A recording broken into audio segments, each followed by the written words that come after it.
DMTV Info, votre chaîne d'information en temps réel. La politique, la santé, le sport, les faits de société, la musique, les rumeurs et bien plus encore. Vous découvrirez cela dans notre chaîne DMTV Info.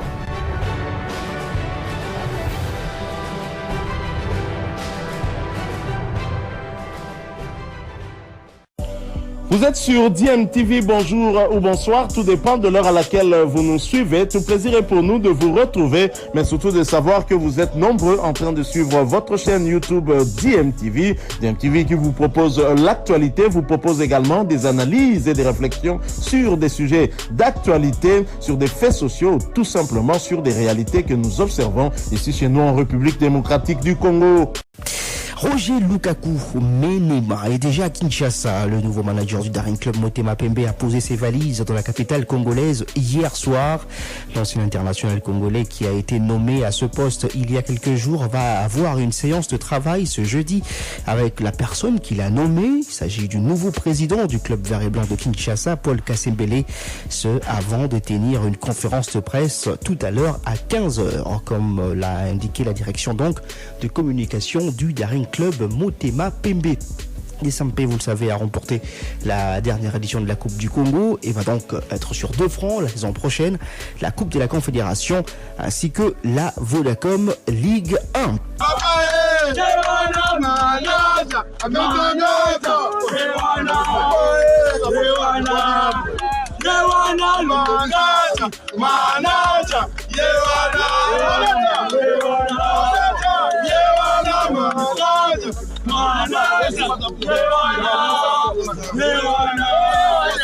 On quitte le football pour parler beach volley avec les débuts réussis par la première paire de la RDC. La Coupe d'Afrique des Nations senior qui a démarré hier à Agadir au Maroc. Cette première paire composée de Moïse Kitambala et Saper Lobota s'est imposée devant une paire seychelloise dans le groupe C hier, donc 2-7-0, 21-15, 21-17. On écoute la satisfaction des Swalé Omari, coach de la RDC. Satisfaction parce qu'on a gagné notre premier match. Je pense que ça va nous ouvrir le chemin parce que demain on aura les colos parce que les filles vont jouer. Il y a aussi la paire chez Saper Petit qui va entrer en danse. Donc j'espère quand même qu'ils vont s'inspirer de ce que la paire Saper et Moïse Kitambala vient de faire. Donc nous restons comme je disais concentrés et nous allons en rentrer à l'hôtel comment voir pour aborder les matchs de demain.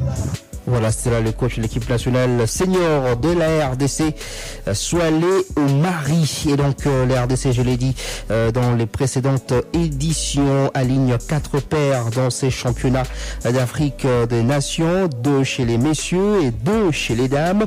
Notre paire de la RDC chez les messieurs est logée dans le groupe G, ensemble avec l'Algérie et le Togo. La deuxième paire donc est composée de Yannick Checha et Perpétue Salasala. Et cette paire va entrer en lice aujourd'hui. Ça sera face au Togo. Chez les dames, la compétition démarre aujourd'hui avec les 2 paires de la RDC qui vont entrer en lice. La première paire qui est logée dans le groupe A ensemble avec le Maroc, le Burundi et la Zambie jouera le premier match. Et puis la deuxième paire composée de Bénédicte Biela et Irène Petit est logée dans le groupe B ensemble avec le Mozambique, le Burundi ainsi que le Soudan. J'ai parlé de la première paire qui est composée de Bénédicte Telila et Ania Mianda. Vous aurez les résultats de tous les matchs concernant la République démocratique du Congo au cours de nos prochaines éditions. On continue à parler volleyball. On quitte le sable pour parler des volleyball de 6 et volleyball des salles, justement avec la 18e édition de la Coupe du Congo qui approche à grands pas. Une réunion s'est tenue mardi au siège de la Fédération de volleyball du Congo entre les différentes parties qui organiseront cette édition. Au centre de débat à harmoniser le vu sur certains dossiers en urgence à quelques semaines du démarrage. On écoute la réaction du vice-président du comité d'organisation, Jean Delacroix Kitongwa. Je vais profiter de votre micro pour dire merci à madame le gouverneur intérimaire qui a accepté officiellement que la Coupe du Congo de la 18e édition se passe à Kolwezi. C'est pour nous une très grande joie. Tout le monde est content à Kolwezi pour que la Coupe se passe chez nous. Du point de vue organisation, nous sommes encore dans les pourparlers avec le gouvernorat, avec la FEVOCO pour qu'on puisse trouver solution pour organiser la Coupe du Congo. Donc à ce moment précis, nous avons déjà fait une demande des réquisitions des équipes de terrain. Nous avons demandé deux terrains, le terrain du cercle Manica et le terrain de Stade Duo. Ce sont quand même des terrains qui peuvent être joués après avoir été aménagés. Pour le Lualaba, nous sommes en train de nous préparer. Déjà, nous vous informons que ce samedi, la Coupe provinciale démarre à Kolwezi pendant une semaine. Nous aurons 2 semaines de préparation. Nous sommes en train de sensibiliser les équipes de chez nous. La Coupe va se passer chez nous. Il ne faudrait pas que la Coupe rentre à Kinshasa. Nous avons demandé à nos amis, pour une fois, est-ce qu'on ne peut pas être à finale. Nous allons voir le niveau du championnat provincial et nous allons encore demander aux équipes de faire plus pour participer convenablement à la Coupe du Congo. Tout est informatique et informatisé. Avec le net ici, nous sommes en contact tous les jours avec le président d'organisation, M. Kamango, et avec la province. Le Lualaba, c'est la capitale mondiale du cobalt. Nous souhaitons une grande participation de toutes les 26 provinces, là où il y a le volet. Voilà, c'est l'agent de la Croix Kitungwa qui est vice-président du comité d'organisation de la 18e édition de la Coupe du Congo des volleyball qui aura lieu à Kolwezi entre le 20 et le 30 août prochain. On quitte le volleyball pour parler karaté dans ce journal de sport. Le président de la fédération de karaté-do du Congo est arrivé mardi à Kisangani. Maître Freddy Lakombo était à la tête d'une autre délégation de la FECACO qui va prendre part à la 26e édition de ce championnats nationaux. Freddy Lakombo a expliqué les choix portés sur Kisangani avant d'ajouter que cette 26e édition organisée sous les signes de la paix dans la partie est de la République démocratique du Congo. On l'écoute. Chaque année, nous choisissons une province pour accueillir, n'est-ce pas, ou abriter les championnats nationaux de karaté.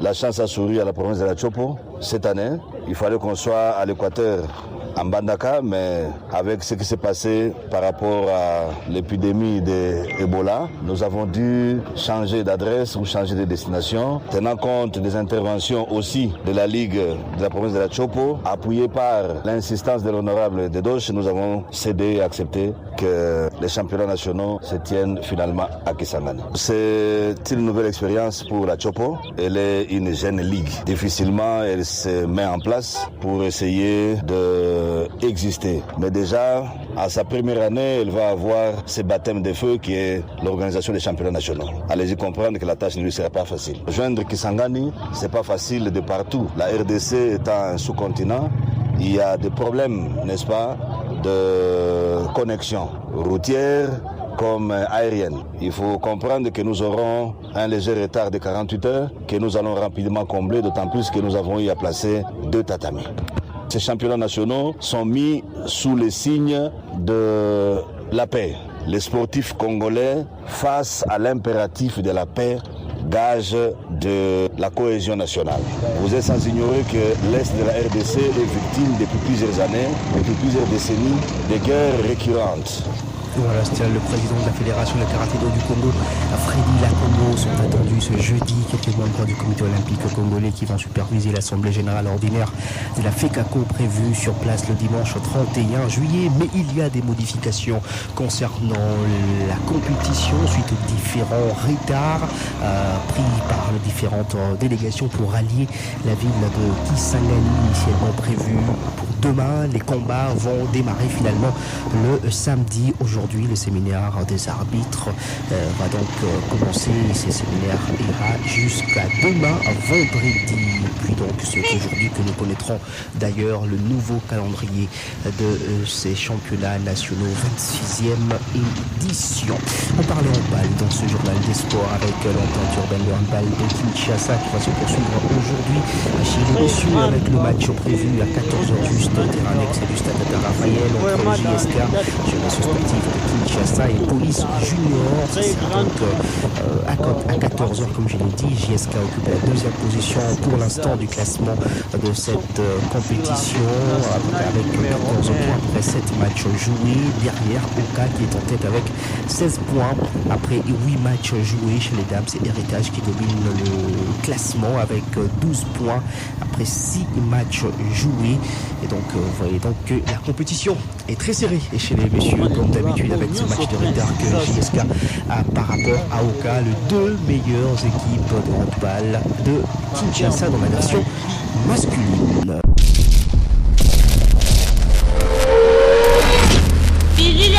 maloba na ebele